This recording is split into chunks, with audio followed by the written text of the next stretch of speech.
दोस्तों, स्वागत है आपका मेरे चैनल राजू गौड़ हिंदी कहानियाँ पर। अगर आप मेरे चैनल पर नए हैं तो मेरे चैनल को सब्सक्राइब करें। पिता की फ्रेंड रिक्वेस्ट इमोशनल कहानी।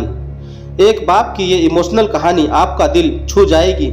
ये कहानी है जय नारायण नाम के आदमी की, जो रिटायर्ड हो गए थे और कुछ सालों पहले उनकी पत्नी का बीमारी के चलते निधन हो गया था।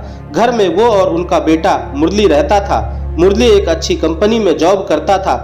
जय नारायण जी अपने आप को बहुत अकेला महसूस करते थे।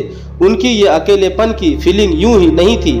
वो दिन भर घर अकेले रहते थे और जब शाम को बेटा काम से वापस लौटता तब लैपटॉप और मोबाइल में लगा रहता। जय नारायण जी उससे बात करने के लिए, अपना मन हल्का करने के लिए तरस जाते। ऐसा काफी लंबे समय तक चलता रहा। जय नारायण जी ने सोचा कि अब उन्हें ही कुछ करना पड़ेगा।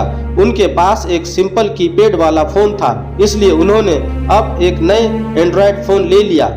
इस फोन में उन्होंने अब सोशल मीडिया का यूज कैसे करना है वह सीखना शुरू कर दिया। शाम को जब उसका बेटा काम से घर आया तो उन्होंने उससे कहा, बेटा मुझे जरा सोशल मीडिया कैसे इस्तेमाल करते हैं सिखा दोगे? मुरली उस रोज थोड़ा चिढ़ा हुआ नजर आ रहा था।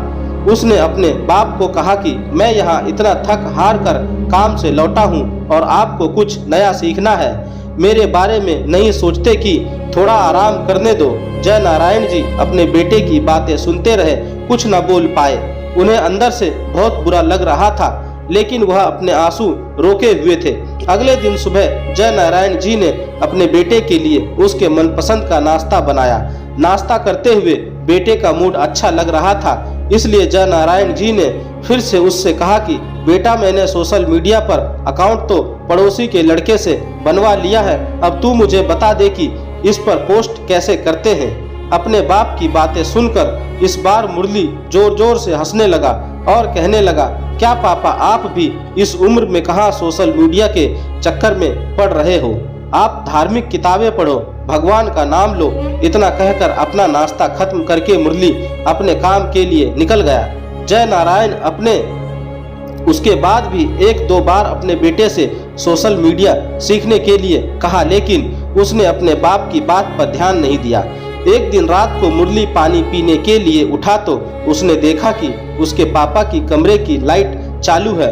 उसे थोड़ी चिंता हुई, इसलिए उसने खिड़की से झांक कर देखा तो उसके पापा मोबाइल पर सोशल मीडिया पर कुछ पोस्ट कर रहे थे। वह वहां से अपने रूम में चला गया और सो गया। मुरली सवेरे नींद से जागा और जब उसने अपना सोशल मीडिया चेक किया तो वहां पर उसके पापा की फ्रेंड रिक्वेस्ट आई थी।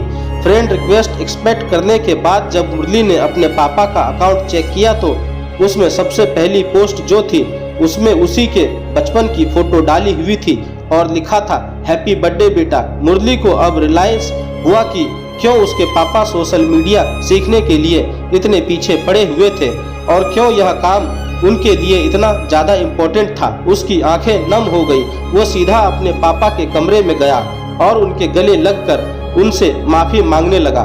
दोनों हम उन चीज़ों को ज़्यादा महत्व देते हैं जो कीमती है, लेकिन अमूल्य चीज़ों को अनदेखा कर देते हैं। माँ बाप और बाकी रिश्ते, उनको कोई भी कितनी भी कीमत देकर कभी खरीद नहीं सकता, इसलिए इनकी वैल्यू करना शुरू करो। दोस्तों, आपको मेरी यह कहानी कैसी लगी आप मुझे मेरे कमेंट्स बॉक्स में जाकर मुझे बता सकते हैं। और अगर आप मेरे चैनल पर नए हैं तो मेरे चैनल को सब्सक्राइब जरूर करें और बेल आइकन का बटन भी दबा दें।